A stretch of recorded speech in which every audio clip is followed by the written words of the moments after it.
Vous n'avez réclamé la gloire ni les larmes, ni l'orgue, ni la prière aux agonisants. 11 ans déjà, que cela passe vite, 11 ans. Vous vous étiez servi simplement de vos armes. La mort n'éblouit pas les yeux des partisans. L'histoire de la rue du Groupe Manouchian, vous verrez avec nos historiens, elle a une histoire très particulière. Elle a été compliquée à obtenir. Elle représente aussi le début de la reconnaissance du groupe Manouchian et de la résistance des étrangers. Et donc c'est à ce titre-là qui nous a semblé intéressant de lui fêter ses 70 ans, ce qui est assez rare à Paris, puisque les rues sont très anciennes en général, et finalement celle-là est relativement jeune. Donc moi je suis Patrice, je fais partie de l'association qui organise cette soirée, donc qui s'appelle l'Affiche Verte Manouchian. Nous on est une petite association donc, qui s'est créée dans cette rue, première rue en hommage au groupe Manouchian, et on a fait tout un parcours dans cette rue, si vous souhaitez venir le voir, donc sur des grandes jardinières. On a fait 23 grandes jardinières, sur lesquelles on a posé des plaques que vous voyez, dont vous voyez le double au mur, qui crée tout un parcours. Donc chaque jardinière a le portrait en street art de chacun des fusillés, et puis sa plaque biographique et la dernière lettre, qui sont très émouvantes de ces très jeunes résistants. On va lancer un petit audio rapide qui a été fait par l'association, puis ensuite je laisserai la place à nos trois amis. 1955, la rue du groupe Manouchian. Début mars, il a été décidé d'inaugurer la première rue en hommage au groupe Manouchian, près de la place Saint-Fargeau, dans le 20e arrondissement. À part le rassemblement, il est prévu d'organiser des dépôts de gerbes au cimetière d'Ivry, au Mont-Valérien, une grande soirée culturelle à la Mutualité. Plusieurs ministres ont confirmé leur présence, ainsi que les ambassadeurs de Pologne, de Roumanie, de Hongrie et d'Italie, pays dont étaient originaires les combattants. La veuve du général Delestrin ainsi que celle de Jean Zay seront là aussi. Nous attendons la réponse d'un représentant de la République soviétique d'Arménie et d'un délégué de la République espagnole en exil. Pour donner plus d'éclat encore à la cérémonie, la direction du parti a confié au camarade Louis Aragon le soin de rédiger un poème à la gloire de Missak Manouchian et de ses compagnons.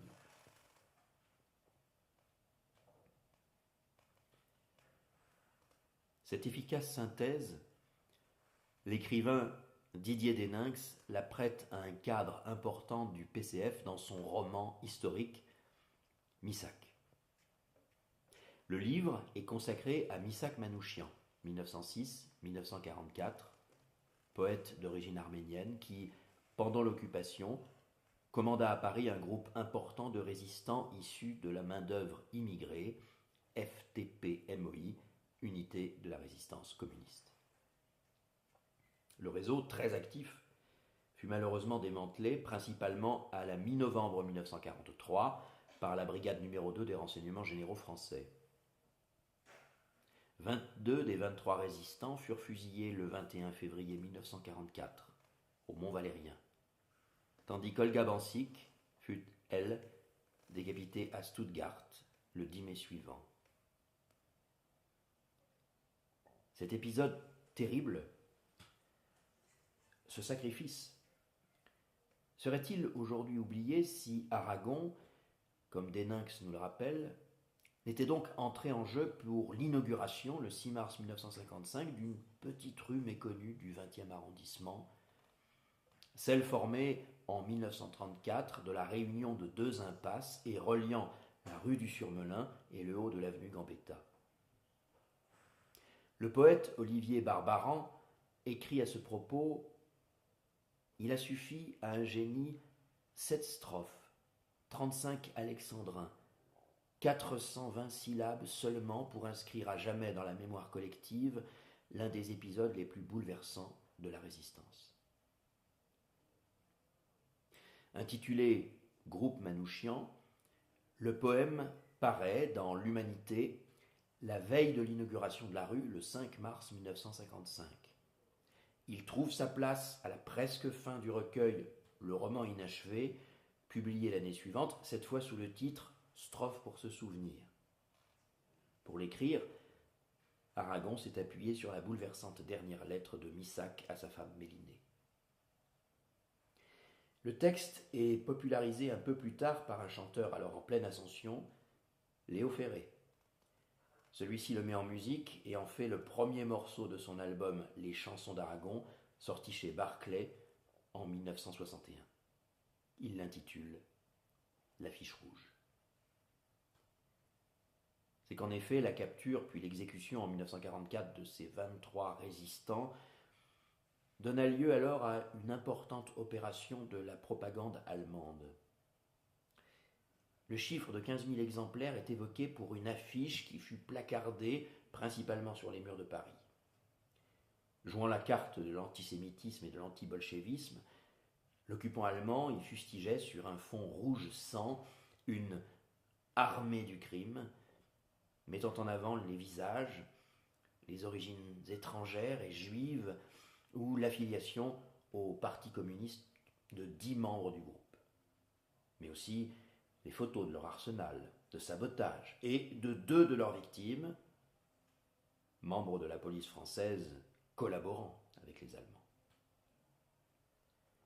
Albert Ouzoulias, conseiller municipal du 20e arrondissement et qui avait combattu aux côtés de Missac Manouchian, fut l'un de ceux qui militèrent très vite pour donner à une rue le nom de ce groupe des FTP-MOI.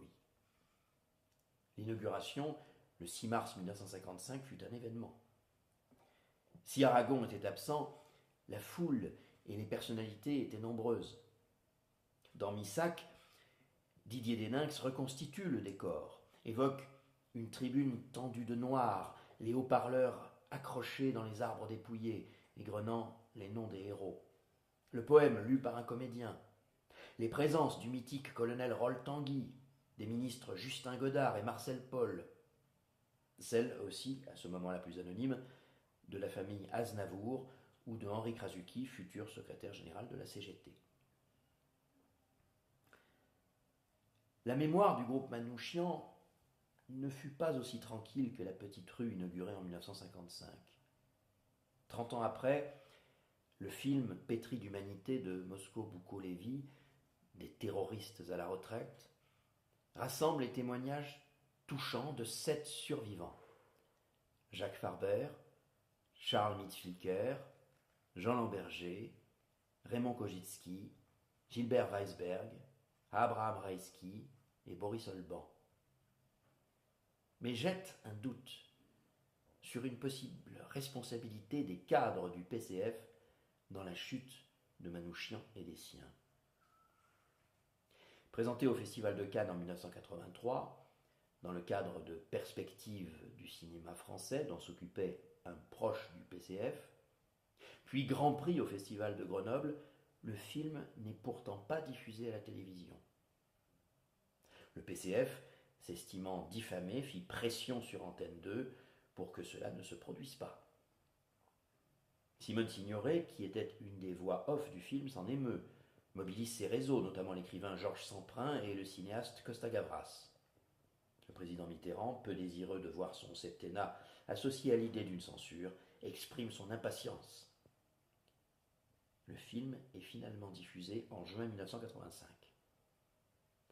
Comme le souligne Didier Deninx, le Parti communiste français a commis l'erreur de longtemps cacher une phrase de la dernière lettre de Manouchian, pardonnant, je cite, « sauf à celui qui nous a trahis pour acheter sa peau et ceux qui nous ont vendus ».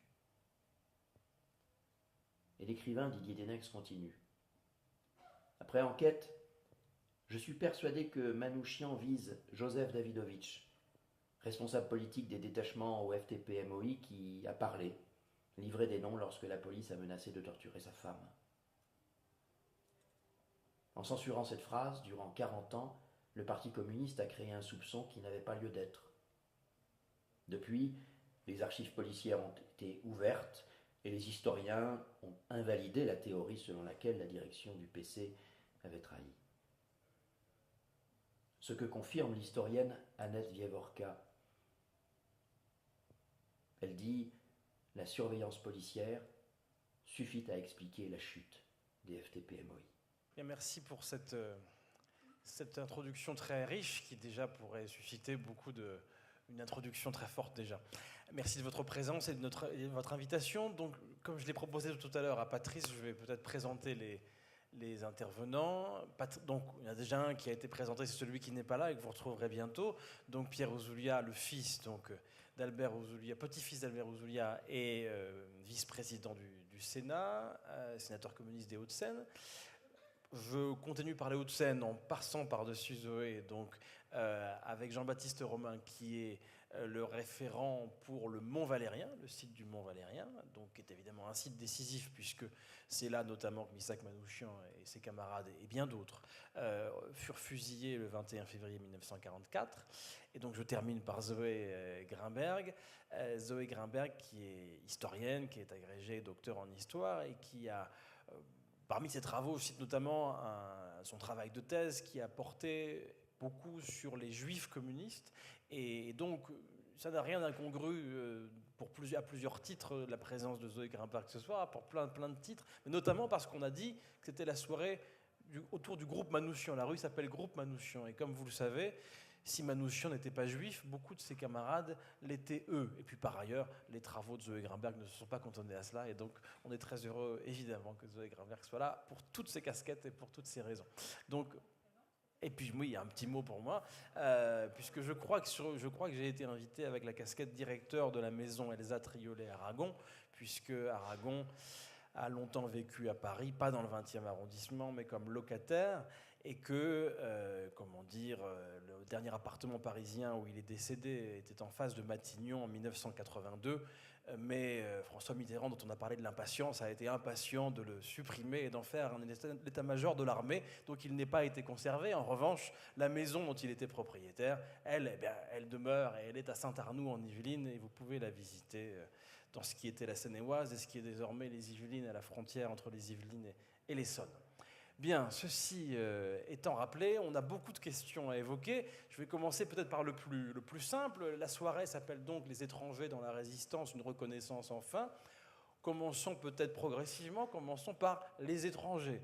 Les étrangers, ils n'arrivent pas, ou pas tous, ou pas si nombreux, pour résister. Il y a donc des étrangers dans la France avant la guerre. Et donc, je voudrais peut-être qu'on reparte de ça. Qui sont ces étrangers ? C'est pour qui voudra.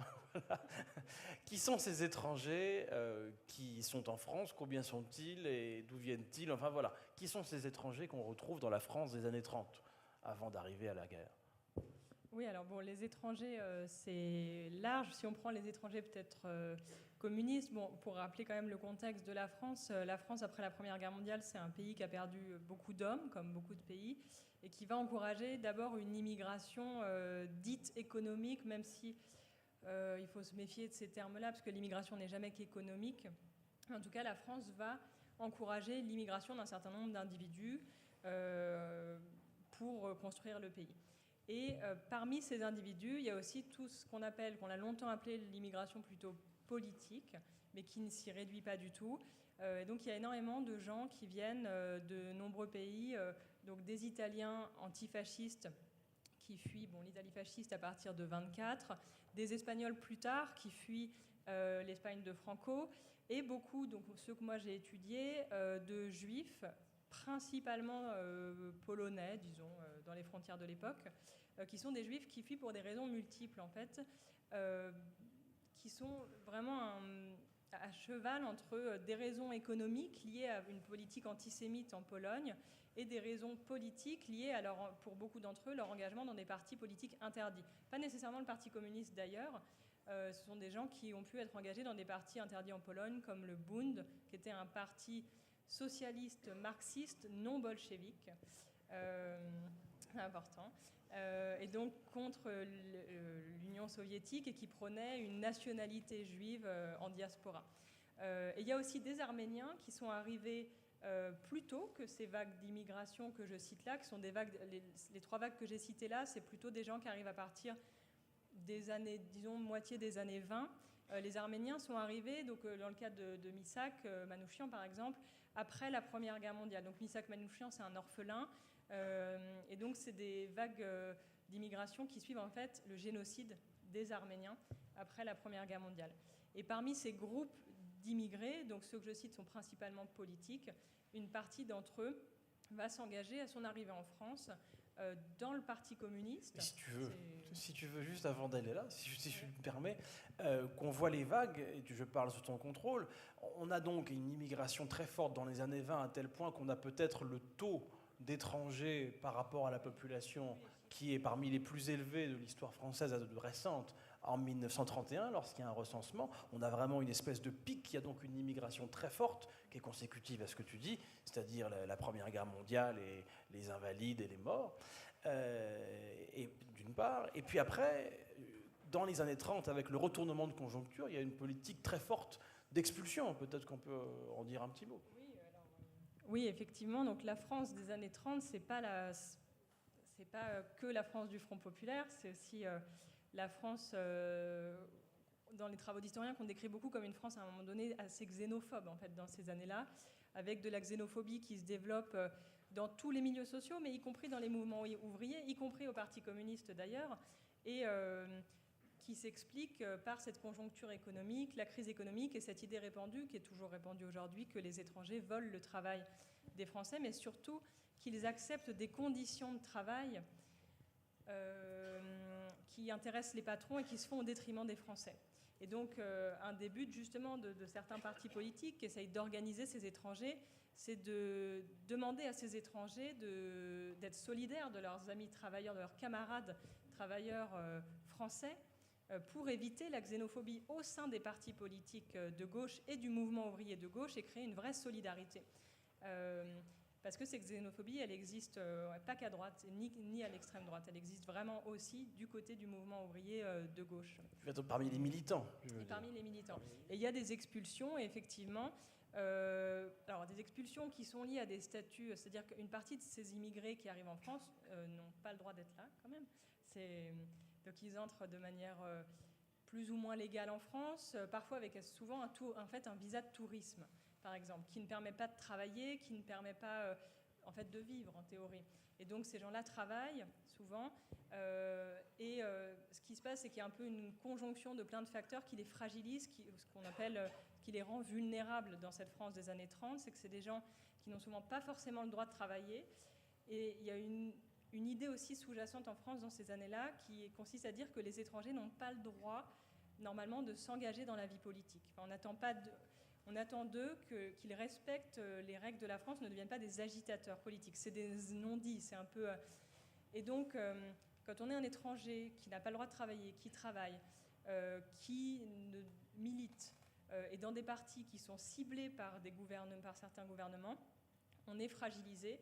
Et donc, ça conduit à un certain nombre d'expulsions, parce que la préfecture de police de Paris, par exemple, surveille particulièrement les étrangers politisés, et donc parvient à les traquer. Alors, on peut rentrer plus facilement en France à cette époque-là quand même, donc souvent on passe par la Belgique et on revient en France. Mais ce sont des gens qui, dès avant la guerre, en fait, connaissent plusieurs expériences d'exil et de trajectoires d'émigration qui passent par plusieurs pays, avec des expulsions, des retours, et donc qui sont, et ça c'est important, je pense, à cette époque-là, un peu rompus à une forme de clandestinité, qui n'est pas forcément une clandestinité politique dans le cas de tous, mais au moins une clandestinité dans le cadre de leur trajectoire d'émigration.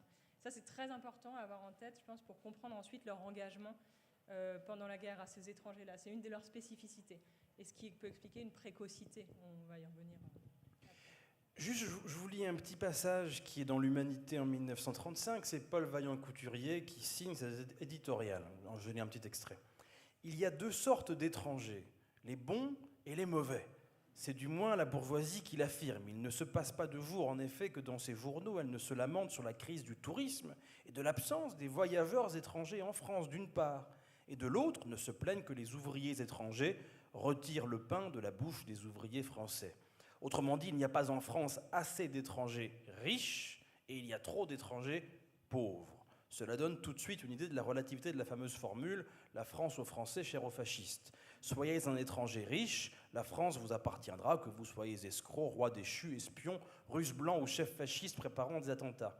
Soyez un étranger pauvre, c'est-à-dire l'un de ceux ou le fils ou la fille de l'un de ceux qui ont contribué avec leur force vitale à produire toutes les richesses, on vous priera de prendre la porte. Pour quel résultat ? Donner du travail aux Français ? Allons donc. Pour permettre aux Français pauvres de crever en famille, devant des montagnes de denrées réservées aux étrangers riches et aux Français riches qui n'arrivent pas à les consommer. Quel que soit le nombre des étrangers pauvres qu'on expulse, ça ne changera rien du tout à la misère forcément croissante de l'immense majorité des travailleurs français. Des dizaines de milliers d'ouvriers étrangers ont été expulsés l'année dernière, et dans le même temps, le chômage officiel a grandi du double ou du triple. Seulement, n'est-ce pas, quand on ne veut pas montrer la véritable origine de la crise, il faut bien trouver un responsable au malheur des temps. C'est l'étranger en France. En Allemagne, c'est le juif. Dans l'ancienne Rome, c'était le chrétien qui servait à détourner la colère des masses. Le but de la campagne contre les étrangers, c'est de diviser les travailleurs pour mieux organiser la baisse des salaires. En effet, les ouvriers immigrés, traqués, menacés d'être privés de leur carte de travailleur ou sans carte, se laissent pour vivre embauchés à des salaires de famine et sont obligés de se montrer plus dociles que les autres. L'ennemi du travailleur français, ce n'est pas le travailleur immigré, c'est l'employeur de ce travailleur immigré qui spécule sur sa détresse morale et matérielle, sur le fait que souvent son propre pays lui est fermé, ce qui le contraint, s'il ne veut pas mourir, à un épouvantable travail forcé que pas un Français n'accepterait. Quand on vous dit « chassons les ouvriers étrangers », répondez comme lorsqu'on vous dit « il faut briser les machines et arrêter le progrès technique ». Répliquez simplement « diminuer les heures de travail sans diminuer les salaires et il y aura du travail pour tout le monde ». L'Humanité, Paul Vaillant-Couturier, 1935. Bien. Je vous laisse libre de l'appréciation. Un mot peut-être sur la MOI, puisque on a donc parlé un peu de ça. Tu voulais parler de leur engagement, donc je t'ai coupé, je te rends la parole, ou je vous la rends, je ne sais pas, je vous laisse. Voilà. Mais tu vas parler alors. Oui, tout à fait. Ah bah très bien, ok, donc la MOI, alors que vous connaissez peut-être plutôt sous le terme MOI. Je ne sais pas si vous savez pourquoi on dit plutôt la MOI, enfin pas plutôt d'ailleurs, mais donc la MOI c'est la main-d'œuvre immigrée, qui est une organisation créée par le Parti communiste français, d'abord sous le nom de main-d'œuvre étrangère, à la fin des années 20, donc entre 24 et 26 on va dire, qui est une émanation d'abord du syndicat, de la CGTU, mais qui va en fait c'est une idée reprise par le parti qui consiste à dire on constate qu'il y a des étrangers engagés, communistes, qui partagent nos idées, mais qui ne parlent pas français, ou pas assez bien français, en tout cas, qui ne sont pas français par ailleurs. Mais ça, ce n'est pas tellement l'enjeu de la nationalité à ce moment-là. Et ces gens-là, si on ne veut pas les perdre, c'est-à-dire si on veut réussir, le Parti communiste, c'est un parti qui aime bien quand même avoir la main sur ses militants, si on ne veut pas les perdre, et c'est aussi dans une perspective un peu de compétition avec certains partis communistes européens, il faut qu'on les organise. Et qui dit organisation dit création de groupes spécifiques pour les étrangers, qui sont des groupes basés sur la langue ou la nationalité, mais fondés vraiment sur cette idée linguistique. Et donc le parti organise ces groupes, donc des sections au sein de la main-d'œuvre immigrée. Elle devient main-d'œuvre immigrée en 1932. Des sections par nationalité, donc par exemple les Hongrois, les Polonais, la section italienne, la section arménienne. Et il y a une section juive, mais en fait qui porte mal son nom, puisque ça devrait être la section yiddish. Parce qu'il y a des juifs en fait dans toutes les sections, c'est-à-dire il y a des juifs hongrois dans la section hongroise, mais ils ne sont pas yiddishophones. Et par contre, tous les juifs yiddishophones qui sont des juifs polonais ne vont pas dans la section polonaise, ou alors très peu, c'est très rare. Ils vont dans la section yiddish. Et ces sections, c'est en fait, on demande aux immigrés de militer au sein de ces groupes-là.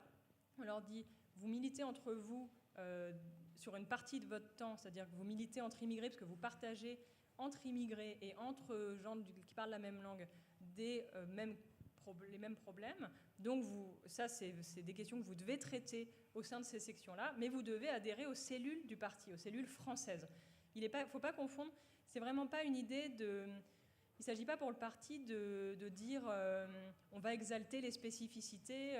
On a plutôt en tête l'idée d'un parti assimilationniste, ce qui n'est pas tout à fait vrai non plus. Mais l'idée, ce n'est pas d'exalter ces spécificités, c'est plutôt de dire on crée un socialisme en langue en langue spécifique. Donc on va transmettre le socialisme, enfin le communisme, dans les langues de chacun. Mais l'idée, c'est qu'un jour, ces gens-là parlent français et quittent ces groupes et rejoignent en fait uniquement les groupes, enfin les cellules françaises du parti. Et ces groupes-là, donc ces sections de la MOI, donc moi je connais bien la section yiddish, enfin juive, vont créer ce qu'on appelle des organisations de masse. Bon, Guillaume pourrait en parler beaucoup. C'est les organisations de masse au sein du Parti communiste français. C'est un parti dit société, c'est-à-dire c'est un parti qui a à la fois une branche c'est le parti, c'est la branche politique, mais qui par le biais d'associations essaye de ce qu'on appelle faire une pénétration sociétale du communisme. Donc c'est-à-dire de dire, on crée des associations qui sont une chorale par exemple, une association culturelle, une association mutualiste, une association sociale d'aide aux étrangers. Et par le biais de ces associations, on va diffuser le communisme. C'est-à-dire qu'il y a des mots d'ordre, moi j'ai vu ça dans les sources de la section juive, qui disent il ne faut pas qu'une seule personne il faut que toutes les personnes qui viennent au dispensaire se faire soigner gratuitement, donc au dispensaire des juifs communistes, ressortent en ayant sa carte du parti.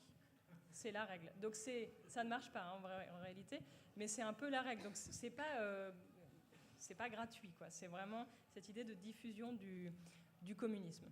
Bon, en réalité, l'idée que les communistes, enfin les étrangers vont réussir à s'intégrer dans le Parti communiste français progressivement, ça ne marche pas vraiment. Et ce que constate le parti en 1937 à peu près, il y a des débats d'historiens, mais c'est que la plupart des étrangers communistes sont membres de leur section et de leurs organisations multiples, mais pas des cellules du parti, ni parfois même ne sont pas adhérents, n'ont pas leur carte au parti. Bon, ça pose une question financière, mais ce n'est pas le cœur du sujet. Et donc le parti se dit, oulala, en fait, ces étrangers vont nous échapper. Et ça, c'est pas possible dans un parti qui prône quand même une forme de centralisme démocratique. Et donc en 1937, il y a des débats sur est-ce que le parti aurait voulu dissoudre la MOI et réintégrer un peu de force tous les étrangers dans les cellules françaises. Bon, le consensus actuellement, c'est plutôt de dire que le parti voulait essayer de contrôler un peu mieux ces groupes-là en forçant l'adhésion au Parti communiste, en conduisant à militer vraiment dans les cellules. Mais bon, c'est un peu débattu. Mais l'idée, ce que ça montre, c'est que le parti ne veut pas qu'on lui échappe. Ce qu'on peut dire, en tout cas, peut-être, en complément de ce que dit Zoé parfaitement, c'est que, en fait, dans les années 20, il y a une réalité. Il y a une classe ouvrière qui compte beaucoup d'étrangers. Il faut quand même se doter de moyens organisationnels pour la toucher et la mettre en mouvement. Et pour cela, si vous distribuez des tracts en français et que vos interlocuteurs ne parlent pas français, ça ne fonctionne pas. Donc vous avez besoin d'organiser, certes, les étrangers entre eux, mais pas pour qu'ils se retrouvent entre eux, pour qu'ils aillent toucher et mettre en mouvement les ouvriers qui parlent la même langue qu'eux, si je peux dire. Il y a aussi une logique plus globale, si je puis dire, de mettre en mouvement cette affaire-là. Et effectivement, dans les années 30, comme on l'a dit, il y a aussi moins d'étrangers. Et puis, il y a des relations qui ne sont pas toujours simples entre les différents groupes communistes de différents endroits, donc effectivement. Et ces enjeux de xénophobie. Donc c'est une question assez complexe, mais on voit bien un petit peu la vertébration et l'idée de départ. Ce qu'il faut bien retenir, c'est ce que vous a dit Zoé, c'est-à-dire on est d'abord sur une logique organisationnelle. Comment est-ce qu'on fait pour mener la lutte de classe avec ces étrangers? Et ça part d'une base syndicale. C'est bien ça l'idée. On est dans une logique organisation et syndicale. Donc la lutte au travail, vous êtes à l'usine, vous parlez français, le voisin parle italien, comment on fait? Voilà. Donc à un moment, il faut vous organiser pour qu'il puisse militer à vos côtés et que lui-même puisse toucher ses autres camarades. Donc, maintenant qu'on a éclairci, grâce à Zoé, le parcours de la MOE et de la MOI, dans les années 20 et dans les années 1930, on va pouvoir entrer dans la guerre et même plus précisément dans la résistance, si je suis... Ça va, on est dans les temps, tout va bien. Bon, allons-y. Donc les étrangers, on a fait les étrangers. Dans la résistance, on avance dans la phrase. Et là, qui vous voulez? Alors les étrangers dans la résistance, il y en a beaucoup? Il y en a combien? Pourquoi? Qu'est-ce qu'ils font là? Voilà, je vous laisse...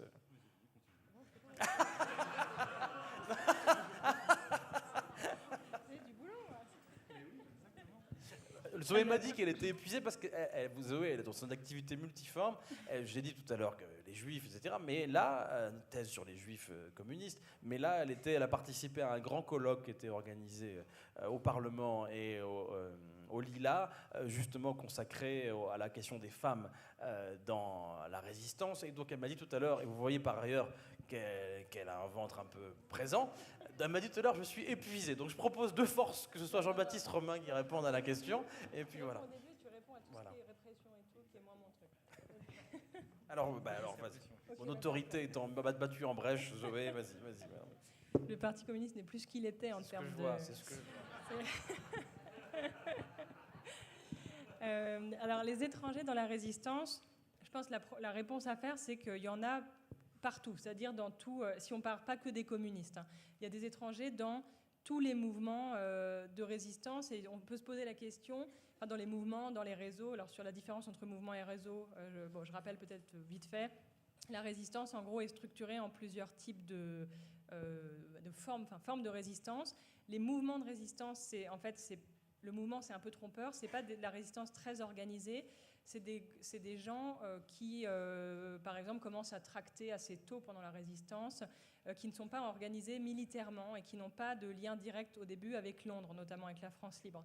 Donc les mouvements font du tractage, ils peuvent... c'est essentiellement d'abord du tractage, éventuellement un peu de sauvetage. Voilà. Il y a les réseaux de résistance, qui est autre chose. Les réseaux de résistance, c'est plus... du renseignement, c'est plus militaire et c'est souvent en lien avec la France libre à un moment donné. Alors, c'est un débat en histoire, il ne faut pas se tromper. Normalement, les gens peuvent être un peu tendus sur le sujet. Et donc, la résistance, il y a des étrangers partout avec des profils très différents, en fait, d'étrangers. C'est très différent d'être un russe blanc qui s'engage dans un mouvement ou un réseau dans le sud de la France, donc avec... une activité qui s'apparente à n'importe quel résistant français de ce mouvement-là, de ce mouvement, de ce réseau, ou d'être dans les étrangers auxquels on pense là, qui sont les étrangers de la main-d'œuvre immigrée. Donc les étrangers de la main-d'œuvre immigrée, ce sont les étrangers communistes. Donc je rappelle juste le contexte. Le Parti communiste est interdit en septembre 1939 à cause du pacte Molotov-Ribbentrop, donc le pacte de non-agression entre les nazis et l'URSS. Et donc le gouvernement Daladier, derrière, interdit le Parti communiste français. Donc de facto, toutes les organisations de masse du parti, dont la MOI aussi, sont interdites, en fait, de fait clandestines. Et la spécificité des étrangers au sein du parti. Le Parti communiste est un peu chamboulé par le pacte Molotov-Ribbentrop. Il y a des désaffections à ce moment-là. Et les étrangers, par contre, vont être un peu dans une situation différente, c'est-à-dire qu'ils sont déjà, pour certains, un peu plus loin par rapport à la ligne du parti. C'est-à-dire que les Juifs, par exemple, vont très vite se dire ce pacte Molotov-Ribbentrop, ça ne nous arrange pas trop quand même, parce que Hitler est quand même antisémite. Et ça, ils l'ont compris et ils ne se disent pas que ça va changer. Donc, il y a par rapport à la ligne du parti, à ce moment-là, c'est assez fluctuant. Il y a moins de contrôle du parti qui est clandestin, donc qui, à ce moment-là, n'arrive plus vraiment à organiser. Et donc, très vite, des étrangers parmi les communistes vont continuer leur action. Pas dans la MOI, du coup, ça n'existe plus à ce moment-là vraiment, mais maintiennent leurs organisations de masse. Donc, c'est-à-dire que, par exemple, s'il y avait une cantine pour les étrangers, pour les juifs communistes, on va la reconstituer dans la clandestinité. Et pourquoi les étrangers communistes continuent ça ? C'est pas de la résistance encore, c'est de la clandestinité. Parce qu'ils se disent, en fait, nous, notre travail en tant qu'immigrés communistes, c'était quoi ? C'était d'aider les immigrés. C'était bien sûr de diffuser le communisme, évidemment, mais toutes nos organisations sociales, mutualistes, elles aidaient les gens. Donc on avait une cantine, on avait des vestiaires, on avait des dispensaires. Si on ferme tout ça parce que c'est en lien avec le parti, qu'est-ce que vont devenir tous les immigrés, en fait ? Ils ne vont plus avoir d'aide sociale. Et donc, les Juifs, notamment, vont très vite se dire on maintient tout ça. Donc on le fait dans la clandestinité, c'est interdit, mais on le fait. Et en fait, donc ce n'est pas de la résistance. Le Parti communiste, ensuite, la ligne avant la fin du pacte Molotov-Ribbentrop, donc en juin 1941, c'est un débat, Guillaume, je te laisserai, c'est compliqué, mais le Parti communiste français n'entre pas en résistance uniquement à partir de la fin du pacte Molotov-Ribbentrop. Avant ça, il y a déjà un lien avec des communistes à Moscou, il y a déjà une pré-organisation de ce que va devoir être le rôle du Parti communiste en France. Et pendant ce temps-là, les étrangers continuent aussi à travailler, en fait, dans la clandestinité. Et à partir du moment où, effectivement, là, le parti va entrer officiellement en résistance, après la fin du pacte germano-soviétique, il va y avoir... là, on parle de résistance, y compris pour les groupes juifs. Et cette résistance, elle va prendre, si on résume, deux formes principales dans le Parti communiste, je dirais. Celle qu'on connaît par le groupe Manouchian, les FTP-MOI, on va revenir sur leur fondation, et une résistance qu'on pourrait qualifier, je ne sais pas, peut-être de plus sociale, en fait, et c'est la résistance des organisations de masse de la MOI, dont le but va être multiple en fonction des groupes, mais en ce qui concerne les Juifs, ça va être une résistance qui va être à la fois de la propagande anti-allemande et de la propagande antisémitisme. C'est-à-dire qu'en fait, les Juifs communistes sont les premiers en France à alerter sur la déportation, à dire que la déportation, c'est pas aller travailler dans des camps en Allemagne, en fait. C'est pas ça. Il y a déjà des rumeurs sur les chambres à gaz très tôt. Dès 1942, les Juifs communistes tractent là-dessus. Personne ne les croit, mais ils le font. Et surtout, très vite, ils vont vouloir aider, sauver, faire du sauvetage. Et qui sont ceux qui vont sauver en priorité? Ce sont les enfants. Et donc, les groupes juifs communistes, il y a toute une partie qui vont faire du sauvetage et qui vont s'allier avec des non-juifs aussi dans ces organisations. Et pour la partie militaire, je te laisse... Mais juste avant, parce que tu nous as promis tout à l'heure que tu nous expliquerais MOI. Ah oui, alors, c'est une promesse non tenue, mais qu'il faut tenir. C'est vrai. Voilà. La MOI, c'est la prononciation yiddish, en fait, de MOI. MOI, c'est main-d'œuvre immigrée, et MOI, c'est la manière dont les juifs yiddishophones prononçaient ce terme. Et ce qui est marrant, c'est que c'est le terme qui s'est imposé, ce qui, si on reviendra sur la mémoire, mais ce qui en termes mémoriels dit quelque chose du dynamisme de ce groupe-là, de ces associations juives après-guerre, qui vont en fait être parmi les associations les plus actives dans la mise en œuvre de ce souvenir et de cette mémoire. Ce qui permet de nuancer l'idée qu'il n'y aurait pas eu de mémoire de ces groupes-là. Mais ça, c'est pareil, c'est un débat. On en parlera tout à l'heure. Eh ben voilà. Peut-être juste un petit complément oui, sur la place des étrangers dans la résistance. Alors, je suis très content que tu m'aies présenté comme référent du Mont Valérien. Effectivement, je ne suis pas historien. Vraiment, je suis gestionnaire d'un lieu de mémoire et je travaille sur les questions de mémoire. Mais sur la place des étrangers dans la résistance, ce qui est extrêmement important, c'est qu'effectivement, il y a l'avant rupture du pacte germano-soviétique, où les étrangers en résistance et les communistes en résistance vont déjà commencer à mener des actions tractage, mais également première action, on va dire, d'incivilité contre l'occupant allemand, pour dire les choses élégamment. Dès que le pacte est rompu, l'armée nazie, l'occupant, va cibler en priorité les étrangers de résistance. Et c'est le grand principe en fait du Mont Valérien qui en fait devient un véritable lieu d'exécution à ce moment-là, c'est que ceux que l'on va fusiller en priorité, ce sont des étrangers, des communistes et des juifs.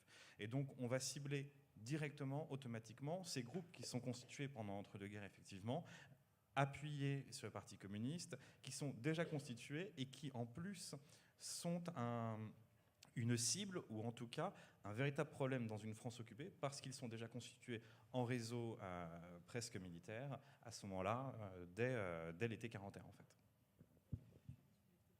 Alors, du coup, j'en arrive à la question que je voulais vous poser, qui était, on a parlé donc des étrangers dans la résistance, on a parlé de la MOE, de la CGTU. Au fait, au passage, la CGTU, tout le monde le sait ici peut-être, mais je le rappelle rapidement, la Confédération Générale du Travail est créée en 1895 au congrès de Limoges, survient la Première Guerre mondiale et des crises assez redoutables dans le mouvement ouvrier, une révolution victorieuse un peu plus longtemps que la Commune de Paris, chère au XXe et à tous les arrondissements d'à côté de l'Est parisien, donc à l'Est, et des ébranlements, donc la création du Parti communiste français en 1920, et l'année suivante, une scission à l'intérieur de la CGT se coupant en deux, la CVT d'une part, restant dans des mains plutôt réformistes, disons, pour employer les termes de l'époque, et la CGTU d'inspiration plus révolutionnaire. Donc c'est celle-ci dont nous avons parlé tout à l'heure, la CGTU, qui n'est pas un appendice du Parti communiste, parce qu'il y a d'autres que des communistes, mais quand on est communiste, on milite à la CGTU. Et donc c'est cette CGTU qui crée la MOE, puis ensuite le Parti communiste, finalement courroie de transmission de la CGT, et non pas à l'inverse en quelque sorte, qui crée la MOI sur le modèle de la MOE. Cette parenthèse étant refermée, puisque la CGT est réunifiée en 1936, comme vous le savez. Donc, je reviens donc à notre affaire. On a donc dit MOE, MOI, et maintenant on va rajouter quelques lettres. FTP, MOI. À vous. Alors, sur la partie vraiment création des FTP, moi je ne suis pas le grand spécialiste, moi c'est vraiment l'exécution des FTP. C'est du sabotage un peu, mais allons-y. Non, mais d'accord. Alors, sur la création des FTP, c'est une création qui est en germe depuis 41, depuis le printemps 41, donc avant la fin du pacte. C'est important quand même à noter.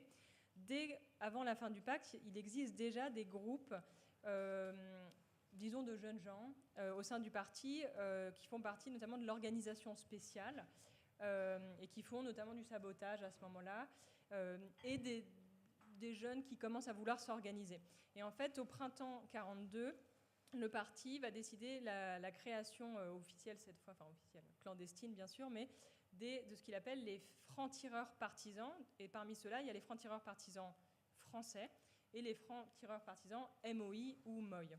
Et donc ces francs-tireurs et partisans, c'est conçu comme des groupes, disons paramilitaires, en tout cas à vocation à être armés, et dont la spécificité, et je pense que c'est ça qui est à retenir parmi toutes les formes de résistance qui existent en France, ce sont les seuls qui vont mener une résistance de guérilla urbaine. Et ça, c'est très spécifique au Parti communiste. C'est-à-dire que les communistes, d'abord, vont faire des actions d'éclat, tu le mentionnais, donc des assassinats d'Allemands, de nazis, avec une idée derrière, c'est des jeunes gens qui font ça à chaque fois. Et l'idée, c'est quoi? C'est de dire aux Allemands, vous n'êtes pas tranquilles ici, vous n'êtes pas chez vous, en fait. Et donc, c'est pas parce que tout le monde se tait, que personne ne dit rien en apparence, que vous êtes en sécurité. Et donc, les jeunes communistes vont s'engager très tôt par ces actions d'éclat. Et quand je dis jeunes, c'est beaucoup jeunes étrangers. Et en fait, au sein les FTP vont être conçus comme des groupes qui vont avoir plusieurs missions en réalité, mais une des missions, ça va être cette guérilla urbaine avec des sabotages de trains notamment, des attentats de trains aussi, mais des attentats contre des nazis. Et c'est vraiment cette idée de leur faire peur. Et la règle dans le parti va décider que les FTP, en fait, qu'ils soient FTP-MOI ou FTPF, chaque organisation du parti doit verser 10% de ses effectifs dans les FTP. Donc quand on dit ça, c'est-à-dire... alors à cette époque-là, c'est difficile de dire qu'est-ce qu'une organisation du parti, parce que tout est clandestin. Mais en gros, les étrangers, par exemple les juifs étrangers, qui sont organisés dans la MOI, qui persistent plus ou moins, et dans certaines organisations qui sont créées dans ces années-là, vont devoir verser en théorie 10% de leurs effectifs dans les FTP-MOI. Et en fait, la majorité des gens qui sont dans les FTP-MOI, ce sont des juifs il y a 4 bataillons, et les 2 premiers sont quasiment exclusivement composés de jeunes juifs. Et il y a aussi d'autres nationalités, donc des Italiens, des Arméniens et des Espagnols. Et une question qu'on a souvent posée, c'est celle de la spécificité du rôle des FTP-MOI. Est-ce que les FTPF, c'est pareil que les FTP-MOI, ou est-ce qu'il y a une différence? Et en fait, ce qu'on a constaté, ce qu'on analyse en tant qu'historien, historienne, c'est que les premiers à faire les actions d'éclat, comme je vous le disais, c'est les jeunes juifs étrangers, enfin les jeunes étrangers communistes. Et ceux qui vont s'engager le plus loin peut-être dans cette guérilla urbaine, ce sont les étrangers. Et comment on l'explique? Il y a plusieurs facteurs.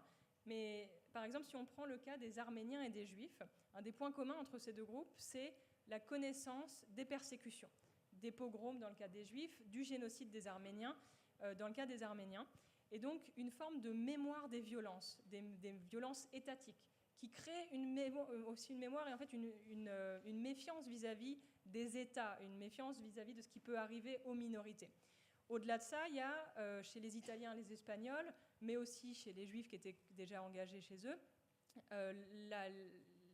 l'idée qu'ils ont déjà lutté, donc ils sont déjà exilés, ils ont déjà pris les armes. Les Espagnols, c'est des gens qui sont pour certains rompus à la lutte armée, qui se sont battus.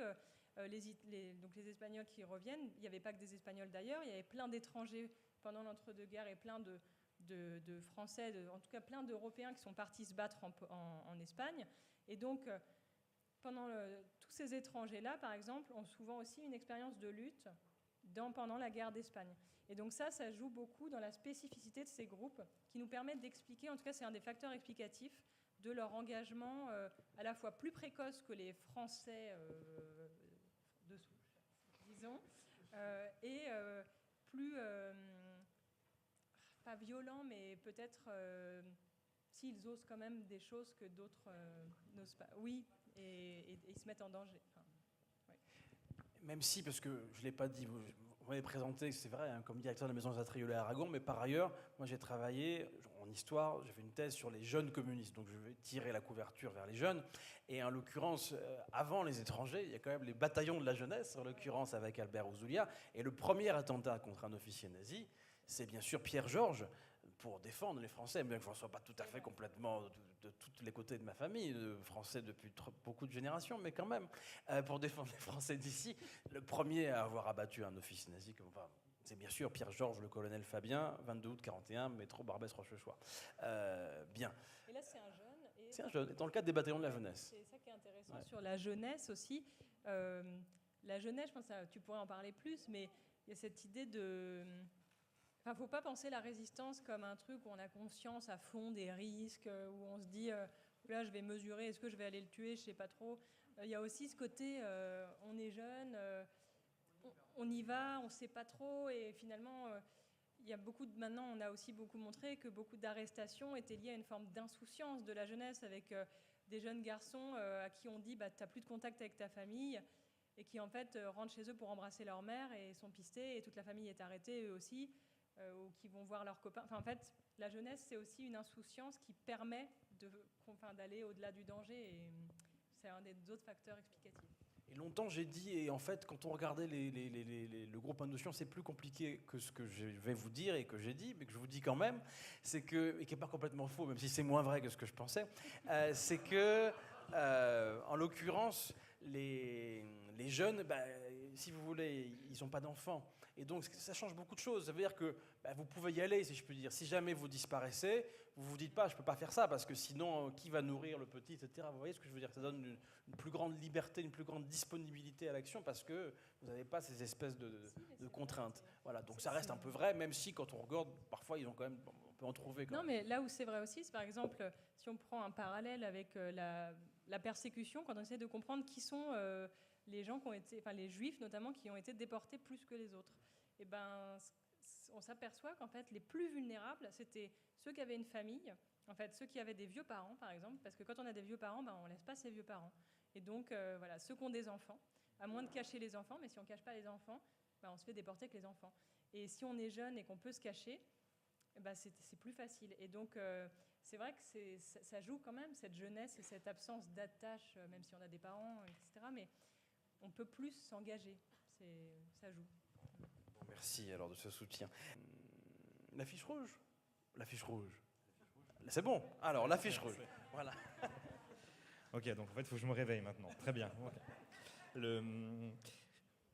Un petit point en plus sur la question de la jeunesse, c'est qu'on a aussi cette demande à partir du printemps 43 d'accentuer la pression qui est mise sur l'armée d'occupation et sur les forces collaborationnistes, et où là, effectivement, ce sont les chefs du parti qui demandent à l'ensemble des organisations d'y aller beaucoup plus franchement. C'est la raison pour laquelle, et c'est mon lien avec la fiche rouge, c'est la raison pour laquelle Olban refuse de rester à la tête des FTP-MOI et passe la main à Manouchian, qui va prendre effectivement la suite sur tous les attentats, et notamment celui de Julius Ritter.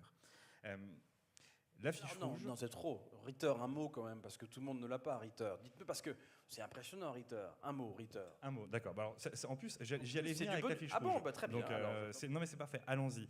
Septembre 43, il y a un officier allemand qui est repéré dans le 16e arrondissement, qui a un train-train quotidien. Son chauffeur vient le chercher, l'emmène travailler, le ramène le soir. Les personnes qui le suivent, et la personne qui le suit en particulier, Boyko, fait remonter au parti que c'est certainement une personnalité importante, même s'ils ne sont pas certains de l'avoir identifié. La commande est passée, pour dire les choses élégamment, la commande est passée donc au groupe de Manouchian d'exécuter cet Allemand, ce qui va être fait par Massan Reimann donc en septembre 43. Jusque-là, tout va bien. Parfait. L'exécution de Julius Ritter, donc qui en fait s'avère cet officier allemand reconnu, qui s'avère être le chef du service du travail obligatoire en France, son exécution va redéclencher une vague de répression sans précédent depuis septembre 1942 en France par l'armée d'occupation. Notamment parce que Hitler considère qu'il perd l'un de ses amis les plus proches, et donc il pique une crise. Et il explique que puisqu'on a tué son ami, il va massacrer ceux qui l'ont tué, et donc rentrer dans son idée de base, c'est qu'on va massacrer les communistes, les étrangers et les juifs. Et c'est à ce moment-là qu'effectivement, le groupe Manouchian, qui est déjà, groupe d'affiches rouges, on basculera sur Manouchian après, mais le groupe d'affiches rouges, qui est déjà repéré depuis plusieurs semaines, par laquelle les brigades spéciales de préfecture de police les suivent depuis plusieurs semaines, sans intervenir et en disparaissant systématiquement dès que les membres du réseau ou du groupe se retournent ou se disent qu'ils sont suivis. Le groupe Manouchian, en fait, va faire à ce moment-là l'objet d'une traque avancée, même si, dès l'attentat, les représailles sont effectivement assez violentes, puisqu'on va exécuter, en tout début octobre 1943, le 3, 50 personnes au Mont-Valérien, en représailles de cet attentat. Ce qui n'empêche pas de continuer à poursuivre ceux qui ont été réellement à la fois les commanditaires et les exécutants de l'attentat.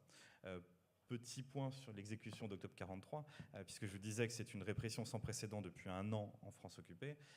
La politique des otages est suspendue par la SS à l'automne 1942, parce qu'ils se rendent compte, que ça ne porte pas du tout les fruits espérés. La politique des otages, peut-être expliquer ce que ça veut dire, parce que c'est pas évident. C'est pas évident en politique des otages. Okay. Deux grands cas d'exécution, deux grands cas d'engagement qui mènent à l'exécution sous une France occupée. D'un côté, la résistance, un acte de résistance quel qu'il soit. On est arrêté, on passe devant un tribunal, on est condamné à mort, on est exécuté. À partir de mars 1941, on est exécuté au Mont-Valérien. En parallèle, dès 1936, lorsque l'Allemagne nazie commence à penser l'invasion de la France, elle pense également la manière dont elle va procéder pour tenir la France dans une main de fer et empêcher la population de se révolter contre l'armée allemande, tout en gardant des liens suffisamment proches et sympathiques avec les autorités locales, les autorités collaborationnistes, pour ne pas non plus vexer les Français qui font le choix de l'Allemagne nazie. Tout ce choix ou toute cette préparation allemande, c'est finalement le code des otages, c'est de se dire que si jamais l'armée allemande est attaquée, eh bien, il va y avoir une conséquence directe, c'est qu'on va exécuter X personnes en représailles de l'attentat commis contre l'armée allemande. Vous avez des pays européens dans lesquels c'est extrêmement précis. Vous exécutez un sous-officier allemand, on va tuer 50 personnes. Vous exécutez un officier, on va tuer 200 personnes. En France occupée, avec le régime de Vichy, c'est beaucoup plus fluctuant. En fait, on va exécuter en fonction des réservoirs de personnes que l'on a sous la main. Très important. La politique des otages n'est pas une politique où on va chercher les gens au hasard à la terrasse des cafés dans les rues de Paris ou des provinces françaises. La politique des otages, c'est aussi un moyen d'accomplir le Reich et l'idéologie portée par les nazis, c'est-à-dire se débarrasser de ceux qui ne doivent pas avoir droit de vie dans ce nouveau régime. Et donc, je me répète, mais c'est ma trilogie préférée, les étrangers, les juifs, les communistes. C'est eux qu'on va cibler immédiatement. Et si, dans l'ensemble de l'Europe, ça va être plutôt les juifs qui vont être la cible de ces politiques-là, en France occupée, à partir justement de la rupture du pacte germano-soviétique, ça va être les communistes. Et là, c'est la spécificité parisienne notamment. Le gouvernement militaire allemand en France va se dire que exécuter des communistes, c'est une excellente chose, mais qu'en revanche, on va aller un peu plus loin et on va chercher des communistes qui soient aussi étrangers et qui soient aussi juifs. Et on reboucle effectivement à ce moment-là avec la MOI. Donc cette politique des otages... Si possible, parce qu'on peut avoir des communistes classiques. Je ne veux pas défendre toujours les Français, mais quand même, il y a des communistes ça marche moins bien pour le MBF, ça marche moins bien. Exactement. Et donc cette politique des otages va commencer dès décembre 1941 à être mise en place, avec la première exécution massive au Mont-Valérien, un peu plus de 70 otages exécutés, dont Gabriel Péry, une immense majorité de juifs dans ces otages, et puis elle va continuer comme ça, avec un point d'orgue en août 1942, et à ce moment-là, on se dit, bon, finalement, clairement, ça ne sert à rien, la résistance est toujours vivace, les Français n'ont pas totalement adhéré à la politique nazie ou au régime de Vichy, ou en tout cas, ils sont un petit peu lointains, donc bon. Et puis à côté de ça, on va vers une guerre totale, on a besoin de main-d'œuvre, et donc on va plutôt préférer la déportation à l'exécution. Et donc en septembre 1942, pour la dernière exécution d'otages, en réalité, il devait y en avoir 2, il n'y en a qu'une qui est faite, et les autres, on les déporte. mais pas tous. Et il y en a un certain nombre, un peu moins d'une quarantaine, hein, même un petit peu moins que ça, un peu moins d'une trentaine, qui vont être gardés justement au fort de Romainville, sur la commune des Lilas, et qui vont attendre quasiment 1 an avant d'être déportés. Lorsque le chef du service du travail obligatoire, Julius Ritter, est assassiné par le groupe donc, dit de la Fiche Rouge, ce sont ces otages qui n'étaient pas encore partis en Allemagne, qui sont tous pour le coup communistes et pas juifs et pas étrangers. Ce sont ces otages qu'on va chercher un peu en catastrophe et qu'on exécute un samedi en fin d'après-midi dans un lieu qui est prévu pour les exécutions, mais où là, typiquement, un samedi, c'est le week-end et on n'a rien pour les exécuter. Et donc on viendra peut-être après sur la question de la mémoire du Mont Valérien et des lieux qu'on y trouve, mais ces otages sont exécutés le 3 octobre 1943 et ce sera la dernière fois, ce sera l'exception qui confirme la règle de la fin de la politique des otages. Donc je continue peut-être sur le groupe. Ça valait le détour quand même. Hein, bravo, merci. Mais surtout, il faut pas hésiter à m'arrêter ou à me couper si jamais on pense que je pars trop dans mon histoire. C'est l'avantage d'être plus romancier qu'historien. C'est qu'en fait, voire romancier, bon bref, spécialiste à la mémoire, on va dire. La Fiche Rouge. La Fiche Rouge, c'est une construction idéologique voulue par l'armée d'occupation, qui s'est retournée contre l'armée d'occupation et qui est devenue le symbole de cette résistance étrangère, de cette résistance communiste, de cet engagement contre la coloration, dès sa parution à partir de, on va dire quoi, février, si je ne dis pas de bêtises, février 1944, dès qu'elle est affichée partout en France, et va faire immédiatement contre-emploi. Alors, on a, lors de la panthéisation de Missak Manouchian et de ses camarades, et je vais plus loin, ce n'était pas juste un symbole quand ils sont entrés au Panthéon, leurs noms sont gravés sur les murs du Panthéon, et c'est vraiment Missak qui a été panthéonisé, comme le veut la coutume. Méliné accompagne Missak, ce qui pose un autre problème, parce qu'elle a aussi un parcours en résistance qui est un peu abandonné dans cette histoire, et les 23 compagnons, plus Joseph Epstein, leur chef, entrent également au Panthéon. Leur corps n'y est pas, mais leur nom y est, et c'est ça le plus important. Mais bref, du coup, je suis parti sur le Panthéon et j'ai totalement oublié ce que je voulais dire auparavant sur la Fiche Rouge. Vous avez expliqué la Fiche Rouge, voilà, affiche faite pour discréditer, voilà, en disant regardez, ils sont affreux, et c'est ces gens-là que vous voulez aduler, qui seraient la résistance, et en fait, voilà. Une affiche de propagande, on veut faire peur aux Français, et en réalité, cette affiche de propagande devient le plus beau symbole de la résistance et de l'opposition au régime de collaboration et de l'opposition à une force d'occupation. C'est que ces gens qu'on met sur un mur avec des têtes de bandits, finalement, ça va devenir les chéris de la résistance, à tel point que ça va être le principal groupe qui va rester dans les mémoires collectives, et ça va être quasiment, je pense, le seul groupe qui, de 1944 à 2025, et puisqu'on est là, on peut en parler, va continuer à avoir une mémoire qui se développe et à être présent dans tous nos livres d'histoire, en France comme à l'étranger. Donc c'est vraiment une mémoire collective extrêmement importante. En fait, c'est le principe de...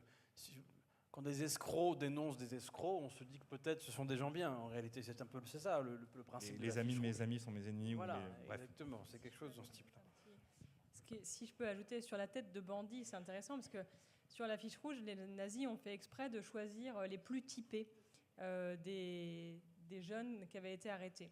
Et donc, et Missak, évidemment. Et ils ont pris tous les étrangers, quasiment. Il y a un Français, il me semble, sur la fiche. Et oui. Et les autres, c'est que des gens avec des noms vraiment étrangers, il n'y a pas de doute. Donc, il y a marqué, je ne sais pas, Marcel Reymann, juif polonais, Missak Manouchian, terroriste, le chef de bande, bon, le nombre d'attentats entre guillemets, et l'origine à chaque fois.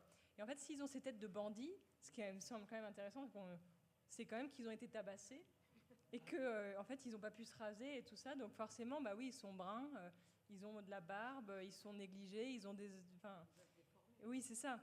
Et en fait, ça aussi, ça joue dans le retournement contre les Allemands, et c'est intéressant, cette postérité. Et c'est vrai que le nombre de juifs est plus important, parce qu'il n'y a pas tout le monde sur l'affiche en réalité, et ils ont mis davantage les juifs en avant pour marquer les faits répulsifs.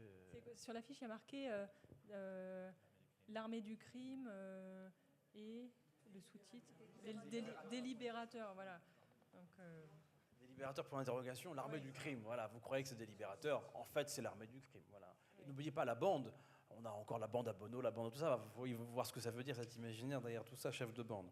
Et juste sur la constitution des FTP, Ouais. peut-être, tu parlais d'Olban, est-ce que tu veux élaborer parce que les FTP, juste pour avoir en tête un peu le fonctionnement, ils sont développés dans les 2 zones. Mais là, nous, ce qui nous intéresse pour la fiche rouge, c'est la zone nord. Enfin, il y a eu invasion de la zone sud, de toute façon, le 11 novembre 1942.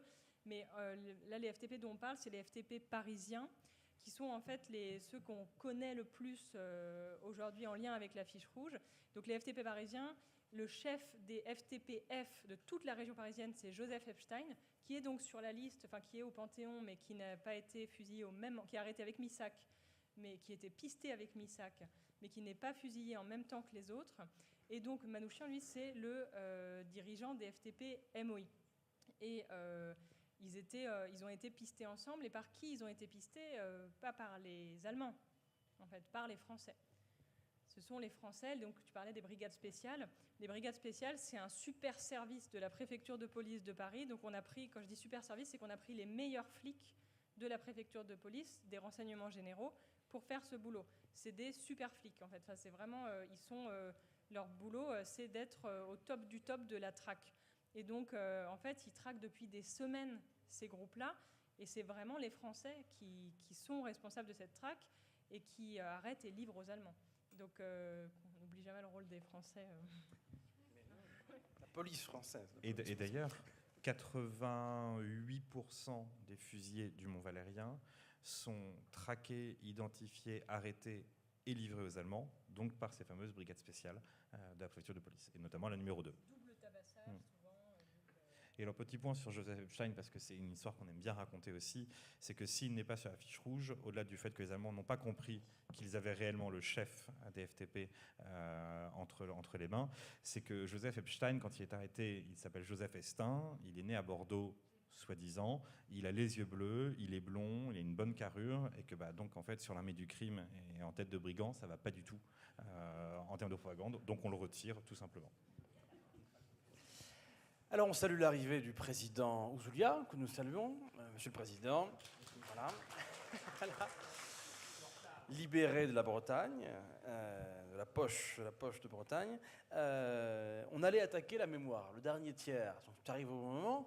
La mémoire. Alors là, peut-être qu'on peut parler, on est dans le 20e arrondissement, on est avec Pierre Ouzoulia, peut-être qu'on peut parler tout de suite de ce qui se passe après la Seconde Guerre mondiale, en tout cas après la libération de la France, ou en tout cas après la libération de l'essentiel de la France, où il commence déjà à y avoir des commémorations qui commencent à s'installer, et le rôle peut-être notamment d'un certain Albert Ouzoulia. Voilà. Bonsoir à tout le monde. Toutes mes excuses. J'étais à Rennes. En principe, j'avais pris un TGV qui aurait dû être là à l'heure, et le TGV a rencontré une bête. Sanglier, etc. Je sais pas. Je pense qu'il n'y a pas assez de chasseurs. Mais je fais de la provocation. Oui, alors, toutes mes excuses.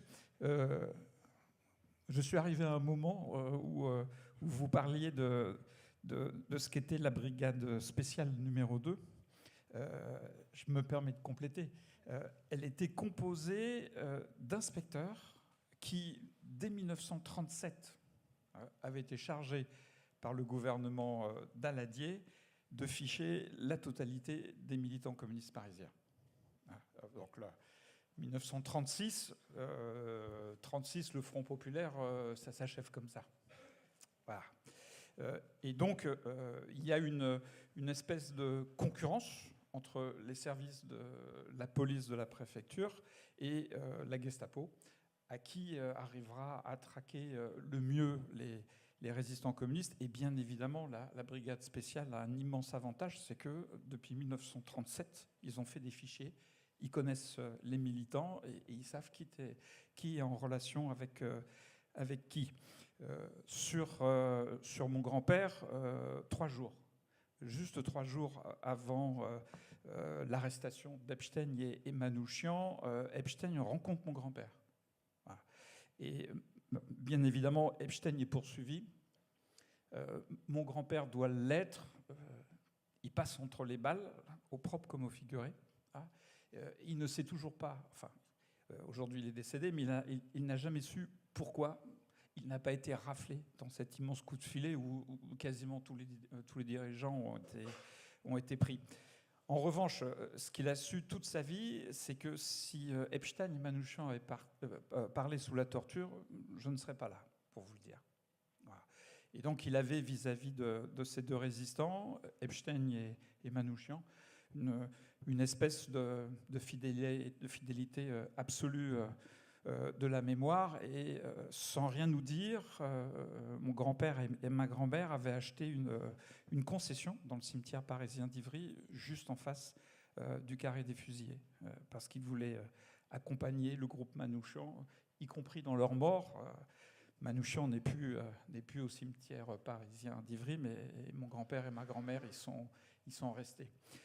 Tout ça pour vous dire que le travail de mémoire, j'aime pas l'expression devoir de mémoire, je préfère travail de mémoire. En ce qui concerne mon grand-père, il a commencé dès 1945, voire même un peu plus tôt. Dès la libération de Paris, mon grand-père a réuni des témoignages oraux, écrits sur ce qui s'était passé. D'abord, comprendre qui avait trahi, parce que c'était quand même le sujet qui avait trahi. Denis Péchanski le montre très bien. Bien sûr, il y a eu une trahison, mais de toute façon, la brigade spéciale connaissait la totalité de l'organigramme. Donc, la trahison a permis à la police parisienne de conforter, de confirmer ce qu'elle savait déjà. Et ce n'est pas un traître qui a fait tomber tout le réseau. Voilà. Donc, l'idée, c'était ça. Puis aussi, l'idée, c'était de célébrer tous ces frères d'armes, plus Olga Bancic. Il ne faut jamais oublier la femme du groupe pour que leur mémoire reste présente. Et donc, il a réuni des pièces. Ces pièces, elles sont dans ses archives, lesquelles archives ont été déposées au musée de la Résistance à Champigny, jamais étudiées. Et j'ai essayé de trouver des historiens, de trouver des enseignants, de trouver des étudiants pour les étudier. Aujourd'hui, ça n'intéresse plus personne. L'histoire de la Résistance est complètement passée de mode.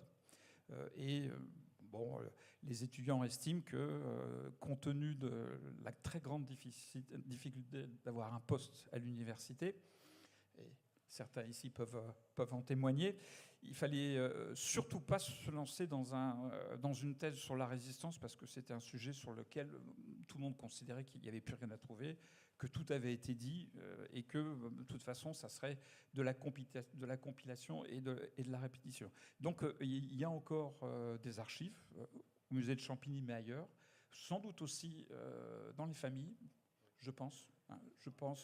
Voilà, je pense qu'il y a encore des choses à faire. Et donc, il y a encore à apprendre sur la façon dont des données ont été collectées. Donc, après, il y a le vœu que fait mon grand-père, qui est conseiller municipal du 16e arrondissement. Voilà, donc, voilà, mais... Alors moi, je suis sénateur des Hauts-de-Seine. Vous voyez qu'il y a une certaine habitude familiale à travailler en milieu hostile. On va dire ça comme ça. Voilà. Donc il est conseiller municipal du 16e, et en tant que conseiller municipal, il dépose un vœu en 1951. C'est dans le bulletin officiel du Conseil de Paris, où il demande officiellement qu'un nom soit donné que le nom du groupe Manouchian. Et je pense que c'est là qu'apparaît l'expression groupe Manouchian. Parce qu'avant, on ne trouve pas cette expression, groupe Manouchian. Et donc, c'est lui qui, en 1951, demande à ce qu'une rue soit baptisée du nom du groupe Manouchian. Voilà, les choses se sont faites comme ça. Mais dans le travail réalisé par mon grand-père, la figure d'Epstein était fondamentale pour lui. Et il a toujours eu le regret dans sa vie de voir que finalement les historiens, la mémoire de la résistance était beaucoup plus facilement, entre guillemets, attachée à la figure de Manouchian, pour des raisons multiples que je peux développer un peu, plutôt qu'à celle d'Epstein. Or, mon grand-père considérait que le virage tactique des FTP en 1943, c'est Epstein. C'est lui qui pense autrement les actions, qui essaye de les mettre en œuvre avec des modalités plus importantes. On passe à des détachements de plusieurs dizaines de personnes parfois. Et son grand regret, c'est de s'être aperçu que finalement Epstein était resté dans l'ombre de Manouchian. Alors, pourquoi la mémoire de Manouchian n'a jamais été perdue? Je pense qu'on le doit à la fiche rouge. Et c'est la propagande nazie qui le désigne pour la mémoire, pour la postérité, comme le chef de bande. C'est ce qui est indiqué sur l'affiche, Manouchian, chef de bande. Par ailleurs, il y a dans Manouchian une dimension qui est tout à fait exceptionnelle. C'est l'orphelin rescapé du génocide arménien. C'est-à-dire que c'est l'homme qui a connu dans sa vie les deux crimes de masse les plus épouvantables du XXe siècle. Le génocide arménien et le nazisme, avec bien évidemment la Shoah derrière. Par ailleurs, c'est un poète, c'est un homme de lettres, et c'est quelqu'un qui est épris de la culture française. Et on le voit très bien dans ses lettres, dans ce qu'il écrit. Donc il y a dans la figure de Manouchian un résumé finalement de ce qu'a été en grande partie la résistance parisienne, internationaliste, qui rassemble des personnes qui ont fui, comme Manouchian, le génocide arménien, mais tous ceux qui ont fui les pogroms, que ce soit en Bessarabie, que ce soit en Pologne ou ailleurs, et qui s'engagent à la fois pour libérer la France, parce que Manouchian le dit, il meurt en soldat de la libération française. Donc il y a une dimension patriotique qui est essentielle et qu'il ne faut pas occulter. Mais il meurt aussi en communiste internationaliste, et il se bat pour une révolution dont il est certain que de toute façon sa vie va contribuer à précipiter l'arrivée. Et je pense que Manouchian résume tout ça. Voilà. Alors, je pense que je suis plutôt un opposant de Macron, vous avez compris.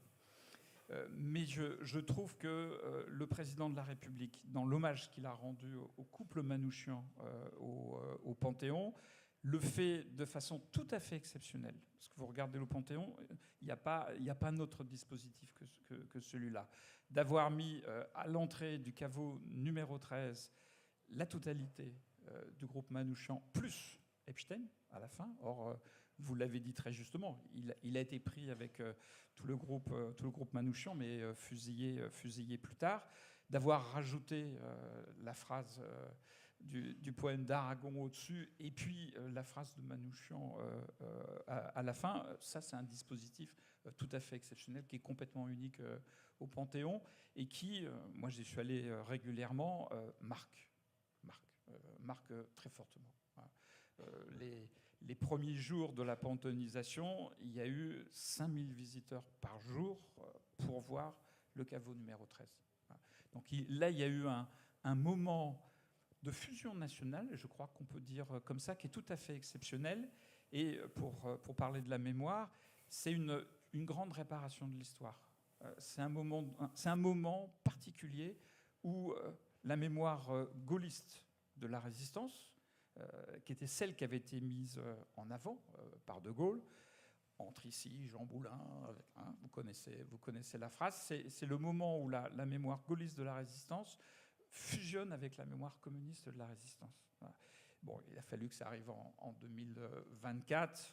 On aurait pu espérer que ça arrive plus tôt, mais je crois qu'il faut s'en féliciter. Il y a une forme de réparation par rapport à ces deux mémoires qui ont été séparées par la guerre froide, qui ont été séparées par les événements politiques vécus par la France et l'Europe après 1945. Voilà. Je vais m'arrêter là et m'excuser une dernière fois pour le séjour impromptu d'un sanglier devant le nez d'un TGV.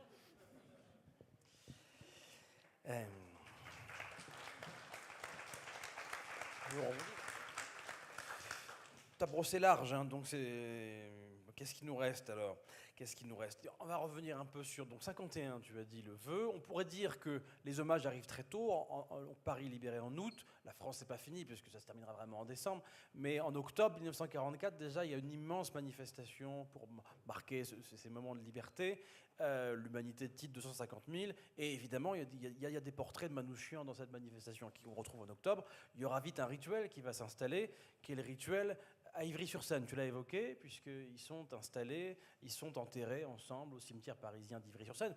Ivry-sur-Seine qui se trouve par ailleurs être, selon les mots de l'historien Emmanuel Bélanger, la capitale du communisme français, puisque Ivry-sur-Seine, c'est Maurice Thorez, le secrétaire général. Ivry-sur-Seine, on est vraiment dans le cœur profond du Parti communiste. Donc il y a cette dimension qui est présente. Et puisque vous êtes là, Jean-Baptiste Romain, et qu'on a évoqué un peu la mémoire gaulliste, parlez-nous un peu de la place énorme de Manouchian au Mont-Valérien, à moins que je ne dise quelque chose d'inexact. Mais en 2025 ou avant? Non, avant, bien sûr. Avant, vous voyez bien d'accord. que vous avez une petite perche ironique.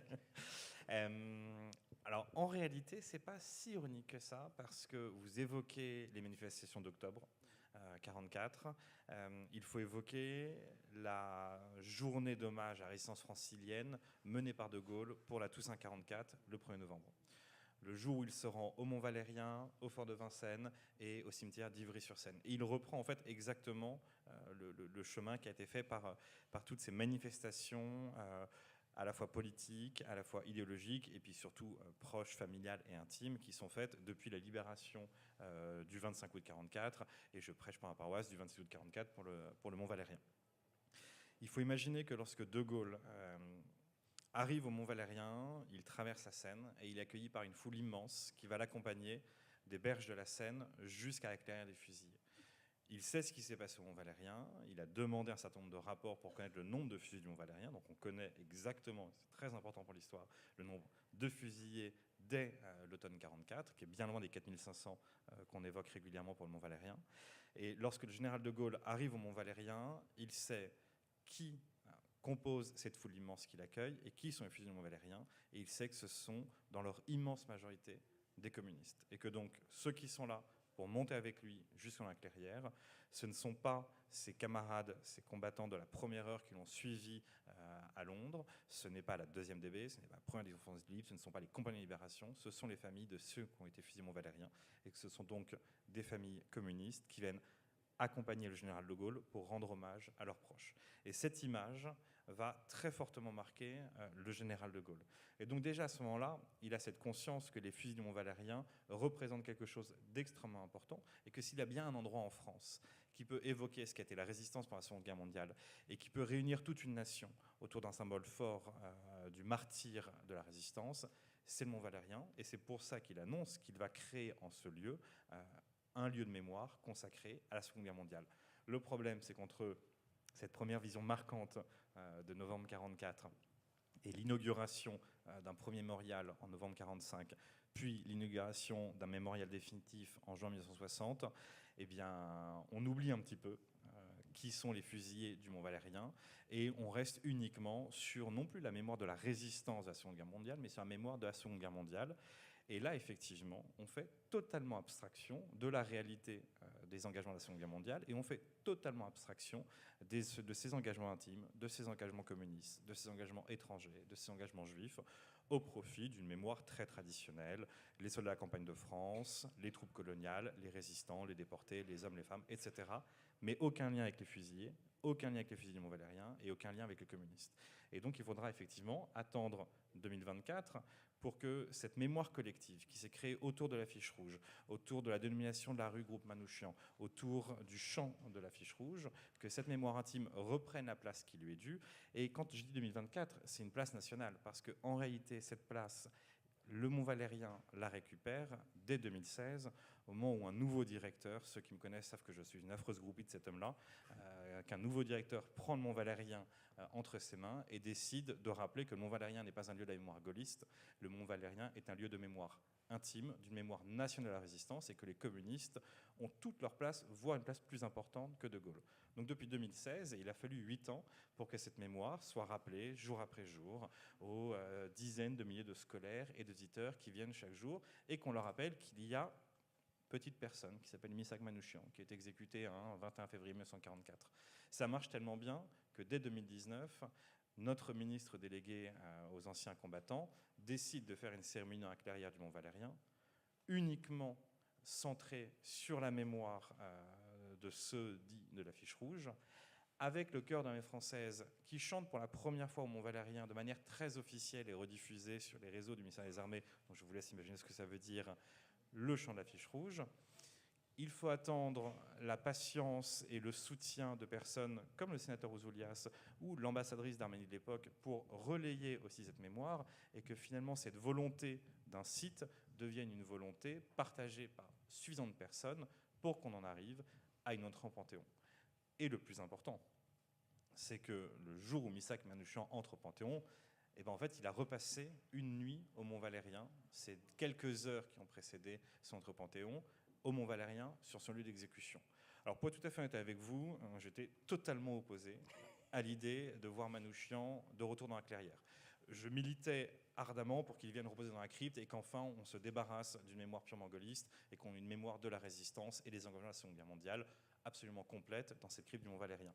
Mais l'idée de la clairière, non, franchement, l'idée de revenir sur le supplice, bon, je me suis laissé convaincre, puis de toute façon, j'ai des chefs qui m'ont dit ce qu'il fallait que je fasse, donc on a fait ce qu'il fallait faire. Mais dites-vous bien que lorsque le 20 février au soir, Missak Manouchian revient au Mont Valérien, effectivement, ce n'est pas la victime qui va être fusillée par les Allemands, c'est le héros qui est porté au nu par la République. Son cercueil est transporté par 8 gardes républicains, et non pas par des légionnaires, mais vraiment des gardes républicains qui transportent nos présidents jusqu'à leur tombe. Et il descend dans la clairière veillée par les plus hautes autorités de l'État. Dans cette clairière, où 80 ans plus tôt, on lui enlève la vie, il est accueilli par les familles de ceux du groupe Manouchian qu'on a pu identifier. Il est entouré symboliquement par ses camarades dont on a leur portrait. Et cette présence est partout, et surtout, ce soir-là, l'ordre de la libération. Ceux qui symbolisent l'autorité morale du gaullisme sur la mémoire de la résistance et au Mont Valérien demandent à ce que pour Missak Manouchian, pour ceux de l'affiche rouge, pour CFTP Moy, ce soit le chant des partisans qui soit chanté dans la clairière et non pas le chant de l'affiche rouge. Et que donc c'est un véritable hommage à la résistance dans son ensemble qu'on fait dans la clairière. Mais on n'oublie pas le chant de l'affiche rouge, parce qu'une fois qu'on l'a veillé dans la clairière, il descend jusque dans la crypte. Et donc pour la première fois en 80 ans, on fait un véritable lien physique entre le lieu d'exécution, raison d'être d'un mémorial national, et le mémorial national qui a été accolé et qui avait totalement caché la réalité historique des exécutions pendant la Seconde Guerre mondiale. Missak Manouchian ressort sur l'esplanade, cette esplanade voulue par De Gaulle, lieu des 18 juin, lieu de rassemblement des compagnons de libération, lieu où le président de la République est accueilli par la libération et n'est pas l'autorité la plus importante de la cérémonie. Et Missak Manouchian repose devant la flamme de la résistance, et à ce moment-là, c'est à cet endroit-là que le chant de l'affiche rouge est chanté, toujours par le chœur d'armée française.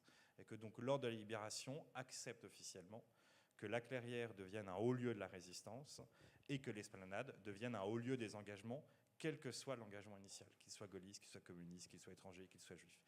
Et puis après, il y a cette nuit de veille au sein de la crypte, et qui montre qu'on peut avoir 17 dépouilles. On pouvait penser que l'arrivée du dernier compagnon de libération Mont-Valérien serait la fermeture de cette histoire. Eh bien non, aujourd'hui encore, en 2025, on réussit à faire avancer cette mémoire, à pousser les murs d'un mémorial de pierre pour en faire quelque chose qui soit réellement une photographie de ce qu'a été la résistance pendant la Seconde Guerre mondiale, sans oublier aucun des engagements qui l'ont précédé. Écoutez, ça a valeur conclusive, mais ça pourrait avoir valeur conclusive. Juste un petit mot, je parle sous votre contrôle évidemment, pour rappeler un autre sénateur des Hauts-de-Seine de gauche qui a joué un rôle avec d'autres comme étape avant cette affaire. C'est la cloche de Pascal Convert sur laquelle sont inscrits Alors, le monument fusillé, pardon.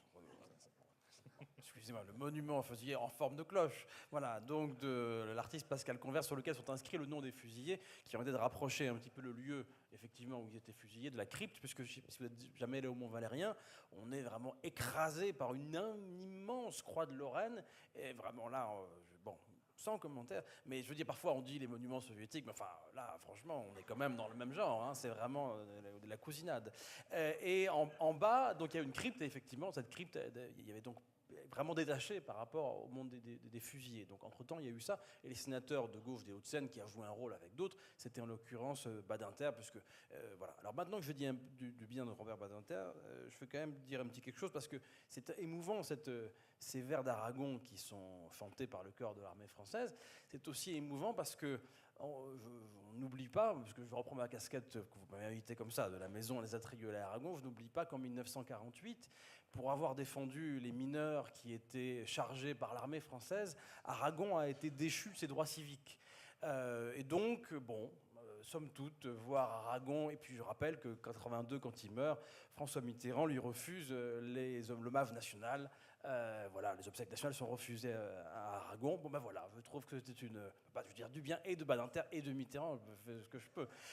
Donc voilà, et donc je trouve que c'était un bel hommage aussi au passage pour Aragon, d'avoir Aragon chanté par l'armée française. Et un dernier petit rappel, c'est que dans ce long oubli, on a chargé les gaullistes. C'est un peu injuste parce qu'il y a eu une panthéonisation qui avait vocation à être la plus œcuménique possible. Elle a eu lieu quelques années au préalable sous la présidence de François Hollande. Et là, bon, il n'y avait là non plus ni communiste ni rien du tout. Bon.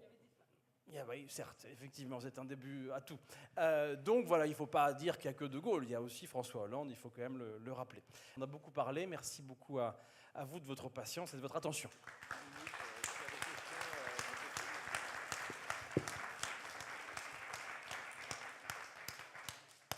Un mot pour terminer quand même, en vous disant qu'évidemment, la mémoire de Manouchian, Manouchian, il le doit beaucoup à cette affiche qui a été inversée, qui a eu l'effet inverse, mais il le doit beaucoup aussi, bien sûr, aux mots d'Aragon et aux vers d'Aragon, qui eux-mêmes sont la réplique, la manière de répondre aussi à cet envoi que Méliné Manouchian fait des poèmes de Missac Manouchian qui sont adressés à Aragon, et Aragon, on le sait, Méliné voulait une préface, et Aragon fait plus qu'une préface, il fait en l'occurrence ce poème, donc groupe Manouchian d'abord, et on a plusieurs versions parce qu'on a les manuscrits qui sont composés dans le fond, et au début, vous verrez que le résultat final est mieux, d'ailleurs c'est ce qu'a choisi Aragon, mais au début ça devait commencer comme ça.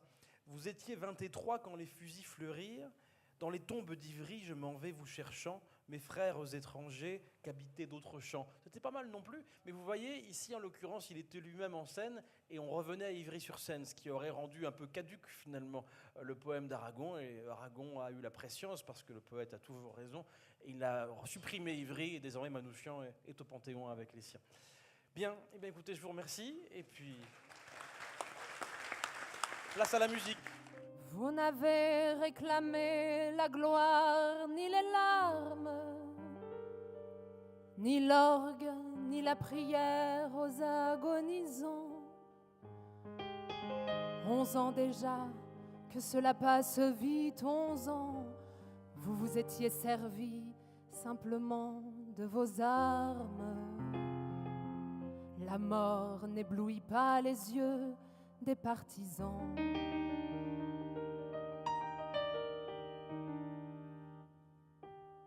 Vous aviez vos portraits sur les murs de nos villes, noirs de barbe et de nuit, hirsutes menaçants.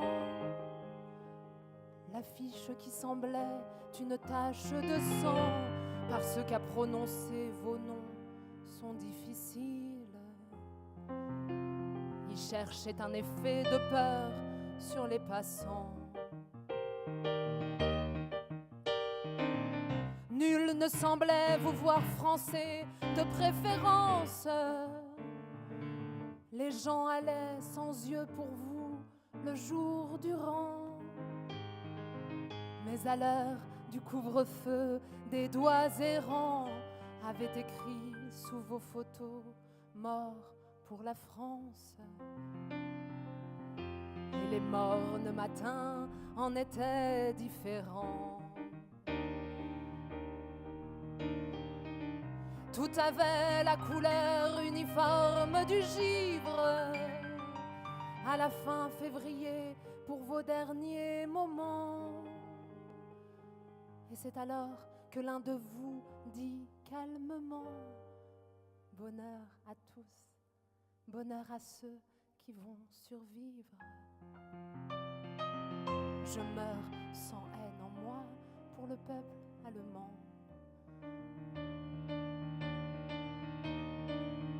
Adieu la peine et le plaisir, adieu les roses, adieu la vie, adieu la lumière et le vent. Marie-toi, sois heureuse et pense à moi souvent, toi qui vas demeurer dans la beauté des choses. Quand tout sera fini plus tard en érivant. Un grand soleil d'hiver éclaire la colline. Que la nature est belle et que le cœur me fend. La justice viendra sur nos pas triomphants. Ma Mélinée, oh mon amour, mon orpheline. Et je te dis de vivre et d'avoir un enfant.